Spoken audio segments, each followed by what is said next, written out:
jump right into it. Ridiculous. I'm sorry.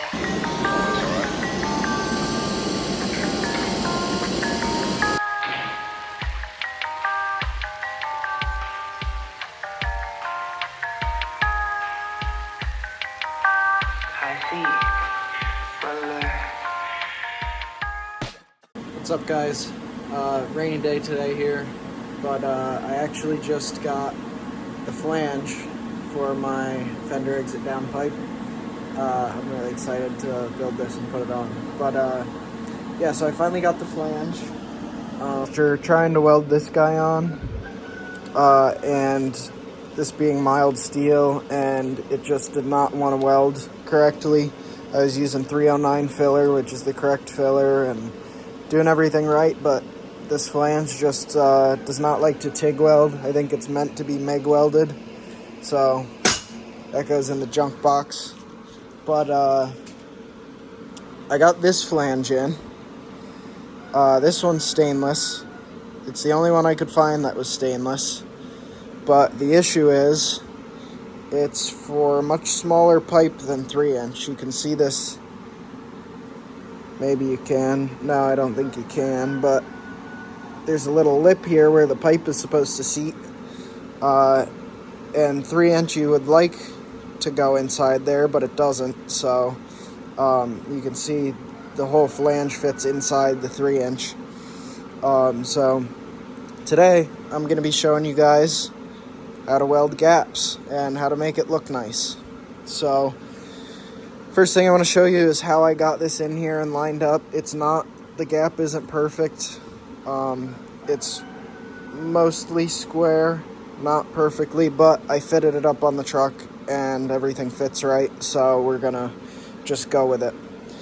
So what I did to get this in here and in place, since there's nothing for it to rest on, it's just floating there all the way around.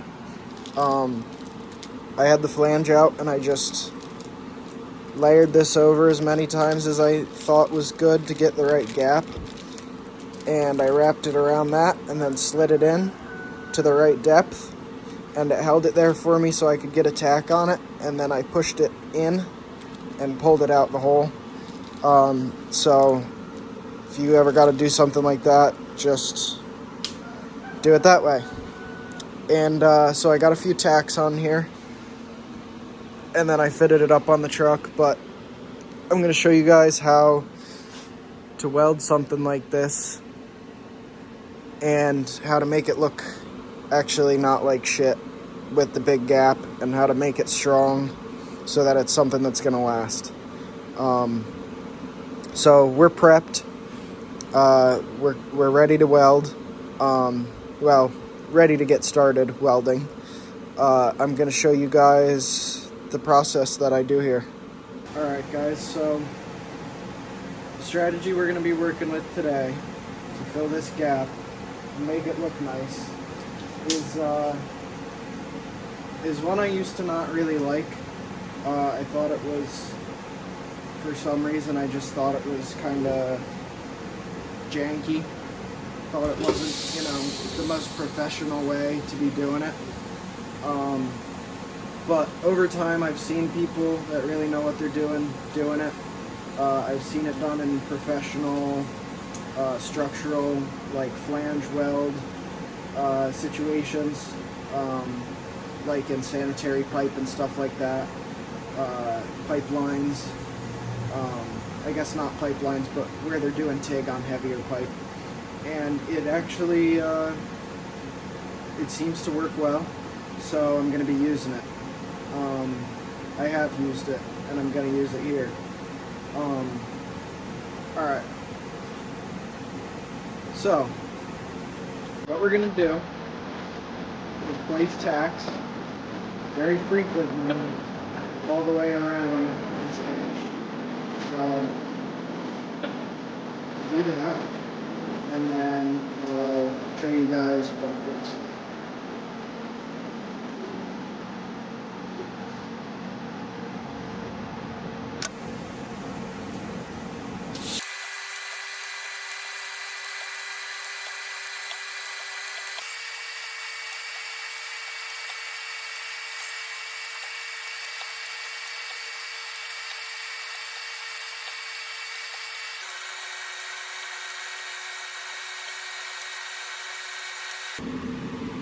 Alright, so this is what it ends up looking like. Doesn't look very nice right now, but this is just what it takes to fill the gap. We're gonna go over this again with actual amperage. These are all just tacks. We're gonna go over it again like you normally would with a weld seam. Now you can purge when you do this if you want to.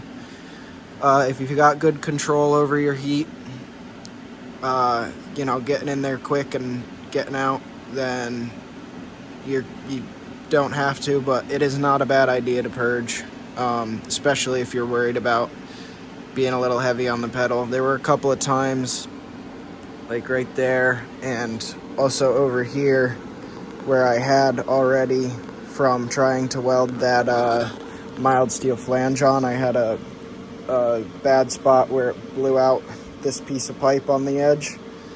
So there I might have gotten a little carbide precipitation, but it doesn't seem to be too bad anywhere. So we're gonna purge it now, and we're gonna run over it. Might give it some time to cool first. But yeah, we'll start the purge and let it cool down, and then we'll run our bead. Alright guys, so we've got it purging. Got our exit way up in the air, as you should. And we're gonna get ready to weld it. It's still pretty warm, so I might try it, and then if I don't like it, I'll give it a little longer, but we're gonna see how it goes. We are using a little bit bigger rod. We got the 16th. The 045, when you're trying to fill a gap, is not the most fun to use, but it can be done. But yeah, 16th rod. I got my machine at like 140 amps, and I'm just using the pedal to get it where I want it. 20 pulses per second as usual. A little over 10 CFH on the purge. Should have had it purging long enough at this point, so I think we'll go ahead and give it a shot.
All right, guys, there it is. I did underestimate this gap a little bit. I wish I could have made it look a bit better, but it's not the worst.